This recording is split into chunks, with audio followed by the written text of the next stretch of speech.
அனைவருக்கும் வணக்கம். சனிதோஷம் விலக நலத்தமைதி கதை கேளுங்க அப்படின்னு சொல்லி எல்லாரும் கேள்விப்பட்டிருப்போம். கதைக்குள்ள போலாமா? ஒரு அடர்ந்த காடு, அந்த காட்டுக்குள்ள ஆகுகன் அப்படிங்கிற வேடன் வாழ்ந்து வந்தார். அவருடைய மனைவி பேரு ஆகுகி. ஆகுகனும் ஆகுகியும் அவ்வளோ அன்பா ஒருத்தருக்கு ஒருத்தர் ரொம்ப அந்நூனிமா பாசமா வாழ்ந்து வந்தாங்க. அப்படி இருக்கும்போது அவங்க ஒரு அடர்ந்த காட்டுக்குள்ள சின்ன குகையில வாழ்ந்து வந்தாங்க. ஒரு முனிவர் அந்த பக்கமா வராரு. அவரை வரவேற்று அவருக்கு சாப்பிட்றதுக்கு உணவு கொடுக்குறாங்க. அந்த முனிவர் சாப்பிட்டு முடிச்ச பிறகு இருட்டாயிருது. அதனால அங்கேயே தங்க வேண்டிய சூழ்நிலை. இங்கே தங்கிக்கிட்டுமா அப்படின்னு சொல்லி முனிவர் கேட்குறாரு. ஆகுகனும் தங்கிக்க சொல்லிடுறாரு.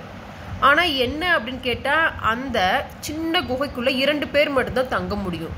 ஸோ முனிவர் தங்க சொல்லிட்டு ஆகுகனும் ஆகுகியும் வெளியில வந்துடுறாங்க. இருட்ட ஆக ஆக குளிர் தாங்க முடியல. அவ்வளோ குளிர். ஆகுகியால அந்த குளிர் தாங்கவே முடியல. ஆகுகன் என்ன சொல்றாரு அப்படின்னா, நீ வேணா குகைக்குள்ள போய் ஓரமா படுத்துக்கோ, இந்த குளிரை உன்னால தாங்க முடியாது அப்படின்னு சொல்லிடுறாரு. ஆகுகியும் குகைக்குள்ள ஓரமா தங்க போறாங்க. இதை பார்த்த அந்த முனிவர் ஆகுகன் தன் மனைவி மேல இவ்வளோ நம்பிக்கை வச்சிருக்கிற பார்த்து சந்தோஷப்படுறார். 2 பேர்த்தையும் ஆசீர்வாதம் பண்ணிட்டு, எப்பவுமே இதே மாதிரி நீங்க 2 பேரும் ஒற்றுமையா இருக்கணும்னு சொல்லிட்டு ஆசீர்வாதம் பண்ணிட்டு கிளம்பிடுறார். ஆகுகனும் ஆகுகியும் ரொம்ப சந்தோஷமா வாழ்றாங்க. ஆனா எதிர்பாராத விதமா காட்டு விலங்கெல்லாம் ஆகுகனை அடிச்சு கொன்றுது. ஆகுகி அழுறா, சத்தம் போடுறா. தன் கணவன் இழந்ததை ஆகுகியால ஏற்றுக்கொள்ளவே முடியல. அவளும் தன் உயிரை அழுது எதுவுமே சாப்பிடாம அவளும் அதே இடத்துல தன் உயிரை இறந்துடுறா. இறக்கும் பொழுது என்ன சொல்றாங்க ஆகுகி, அடுத்த ஜென்மத்தில் 2 பேரும் கண்டிப்பா ஒன்று சேருவோம், நம் வாழ்க்கைய முழுமையா வாழுவோம் அப்படின்னு சொல்லிட்டு இறந்துடுறா.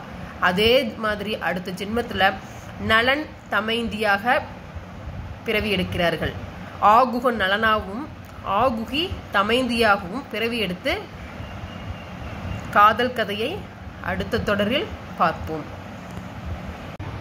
உங்களுக்கு ஒரு கேள்வி இருக்கலாம், அது எப்படி நலன் தமைந்தி கதையில சனி பகவான் வராரு அப்படின்னு. கண்டிப்பா வராருங்க. நலன் தமைந்திக்கு என்னென்ன தொல்லை பண்றாரு, கடைசியில சனி பகவானே வந்து அது கதை நீங்க முழுசா கேட்டா புரியும். தொடர்ந்து கேளுங்க.